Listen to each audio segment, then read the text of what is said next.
I'm going to kick off this layout share with one of my favorites. This layout was created using a sketch from my Sketches for 6x6 paper pads bundle and was created entirely with 6x6 inch papers. I'll link to it and any other sketches I mention in this video down below in the description. On the right side, I used 4 squares of 6x6 inch paper to create a background for a large photo square in the center. On the left page, I created a grid of circles and snowflakes for the background with a space here at the bottom for a large title. The snowflake and circle design was inspired by the pattern paper over here. I really liked the mix of circle snowflakes and decided to kind of replicate that over here for my grid. Some circles have snowflakes cut out of the center, and then some are a snowflake die cut with a stitched circle around it. This layout and the color scheme is kind of unique for a winter themed design. With Drew's orange coat and red hat, I thought I would never find a winter paper collection that would go with those colors. But thanks to an older Fancy Pants collection, I really kind of hit the jackpot. The paper could not be any more perfect for my photos. These papers have such beautiful snowflake detail, so I really didn't go too crazy with adding much else.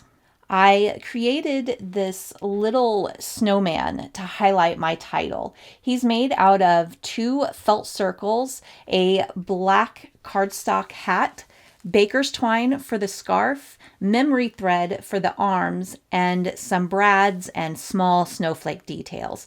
I have a blog post on my website that shows step by step how to create this snowman. I'll link to it in the description if you are interested in checking it out. This one is a simple one-page layout about Jackson catching snowflakes. The design was really easy with just a grouping of 3x4 inch photos and pattern papers arranged together with some strips on both sides. One of the strips on the right is a wavy strip. I like to use wavy lines to represent movement on a layout, so I thought this would be a great way to create the look of falling snowflakes. It's probably hard to see on video, but there is a line of white glitter along the edge of the wavy strip. And then I added a bunch of snowflakes and jewels in a variety of sizes all along that wavy edge. These photos are some of my all-time favorites of my kids. This was their first time sledding, and I really don't think I've ever seen them have so much fun. On the right page, I covered the whole layout in photos and cards. There are quite a variety of sizes from 2x2 inch to 3x4 inch and 4x4 inch. On the last layout, I mentioned using wavy lines to create movement, and I did something similar with this layout. Over the empty space in the photos across the middle, I hand stitched flourishes and then added some snowflakes and enamel dots on top of them.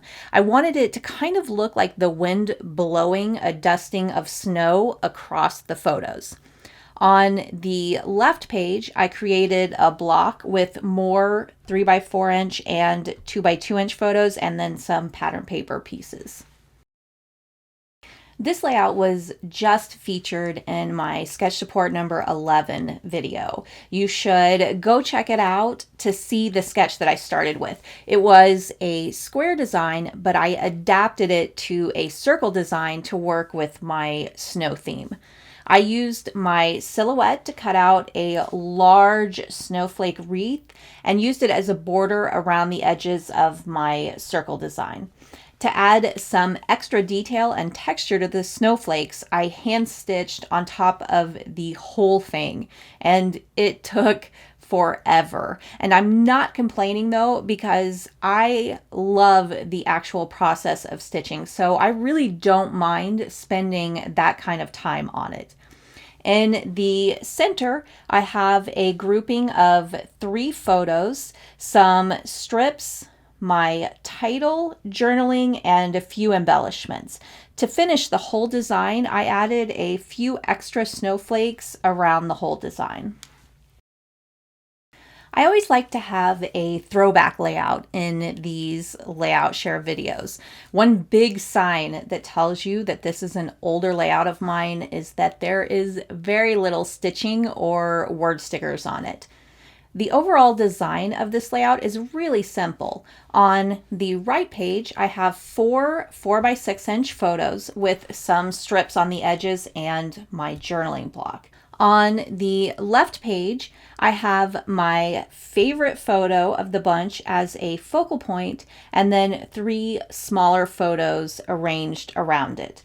For the embellishments, I went super simple with some punched snowflakes with jewels in the center. I also created a very simple steaming mug of hot chocolate. This is created with a rectangle piece of pattern paper with the corners rounded, and then there is a punched ring for the handle and some hand-stitched flourishes as the steam. This layout shows one of my all-time favorite design concepts, a middle grouping of photos with a cluster detail framing 2 corners. I have a straight line of 3x5-inch photos going across the middle, and I kept that area just the photos. I knew I was going to go a little crazy with the snowflakes, so I wanted that middle to be super simple. In each corner, I used a large variety of sizes, textures, and pattern paper snowflakes. I also added in some circle stickers, nouveau drops, word stickers, and some hand stitching. I'll tell you a little secret time saver I have for creating clusters when I have 2 corners like this layout. What I like to do is create one side, then I use that design to create the second one. So if I take the right side of the layout and rotate it, you can see that they are almost exactly the same cluster design. It makes it so much easier and faster, and you end up with a perfectly balanced set of clusters. This one was a fun one to make. I found this really cute cut file in the Silhouette Design Store that is a big snowball with the words Snowball Fight in the center. I happen to have this photo of Jackson getting ready to throw a snowball, so I thought it would be fun to pair it together.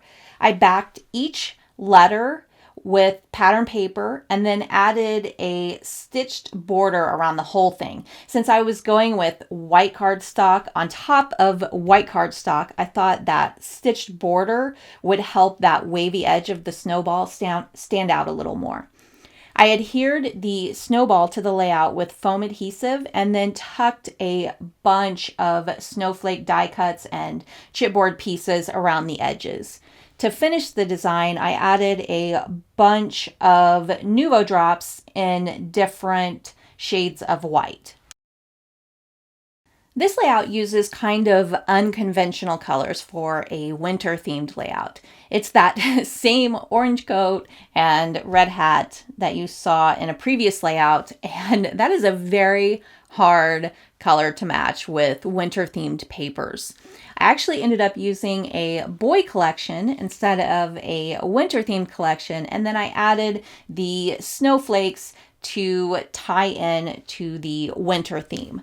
I always try to focus on papers that match my photos first and worry about theme second. In the photos, Drew is throwing a giant ball of snow in the air, and I wanted to mimic the falling snow that you see in the photos.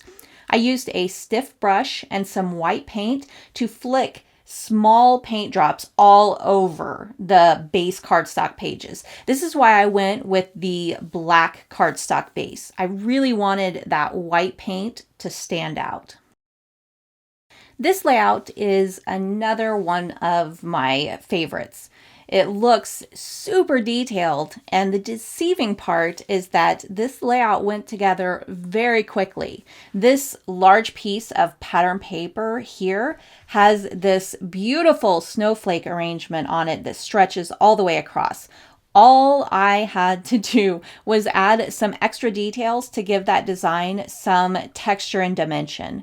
I added some hand stitching, some chipboard snowflakes, there are jewels, and then buttons. Then all I had to add was my photo, title, and my journaling. I love papers like this and how they can really make creating super easy. To finish the whole design, I added some strips at the top and the bottom and some stitch lines.